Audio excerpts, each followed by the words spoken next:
Ladies and gentlemen, let's get ready to rumble!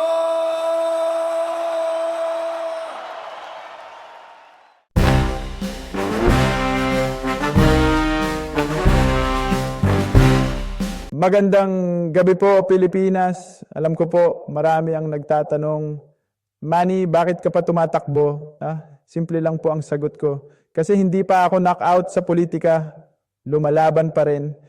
With footwork, with faith, and sometimes with fiscal confusion. Narinig ko po yung chismis. Si Manny daw nag-donate ng 2 bilyong piso sa mahihirap. Mga kababayan, wag po kayong magulat. Kahit ako nga nagulat rin. Sabi ng team ko, Boss Manny, sure ka bang 2 bilyon? Sabi ko, 2 bilyon. Feeling ko lang, pero di ko sinabi pesos agad. Baka dollars yun, Monopoly dollars. Tinawagan ko pa accountant ko. Sabi niya, Boss, baka napindot mo yung extra zero sa GCash. Sabi ko, akala ko libre pag more zeros. Si Jinky nga nagalit. Babe, sayang yun. Pang Hermes, sana yan.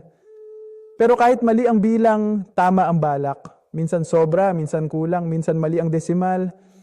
Pero never ko kinurakot na mali lang po ang math, hindi ang puso. Na ngayon, may mga nagsasabi, puro ka donation, wala ka namang legislation. Wow. Hindi ko naman po sinabi na ako ang best debater in the Senate. Pero kung laban para sa mahirap na ako na yan, ang debate, inintindi. Pero ang gutom, inuuna. Kaya nang gayong eleksyon, piliin nyo na yung nagkamali sa math na kaysa sa nagmagic sa budget. Piliin nyo na ang sinapak ni Marquez kaysa sa sinaniban ng ghost projects. Ngayon, marami rin ang nagtatanong, Manny, ano na yung sabi mo noon? I will go after the ill-gotten wealth of the Marcoses.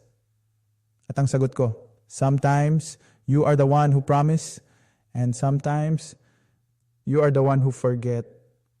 Pero hindi po totoo na wala akong ginawa. I go to searching the wealth. I look the wealth. I find the wealth. Pero the wealth, it was not there. Parang multo, mayaman, pero invisible. Tinanong ko si Jinky, Honey, did you see the billions of pesos? Sabi niya, No, babe. Only Hermes bags and campaign receipts. Nung una, matapang ako.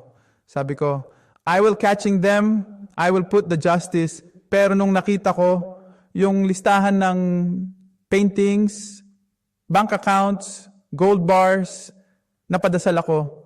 Lord, give me the strength for to continue this mission. Or at least to accept na it's above my weight division. Alam niyo po, ang ill-gotten wealth parang si Mayweather. Hindi ko mahuli. Ang bilis. Nagsisidestep, umiilag, tapos bigla na lang wala ka ng pera. Sabi ko sa sarili ko, corruption is like sugar in the coffee. You don't see it, but it's making everything sweet for the wrong people. Kaya, yes, I admit, tumalikod ako sa pangakong yon.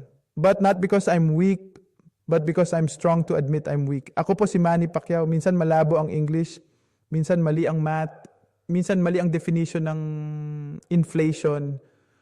Pero ang puso ko never nagkamali para sa bayan. Tapos kung gusto nyo ng politiko na fluent sa English, maraming ganyan. Pero kung gusto nyo ng leader na may tunay na laban sa puso, ako po yon.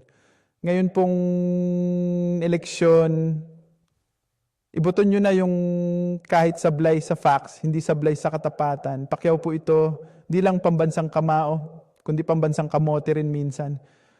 Pero never magnanakaw, mga kababayan. Maraming salamat sa lahat ninyo. I'm so very happy to be here with you today in this moment of time para sa bayan, para sa pamilya, at para sa libre pong snack sa likod. God bless you all. I love the Philippines. I hope the Philippines loves me back.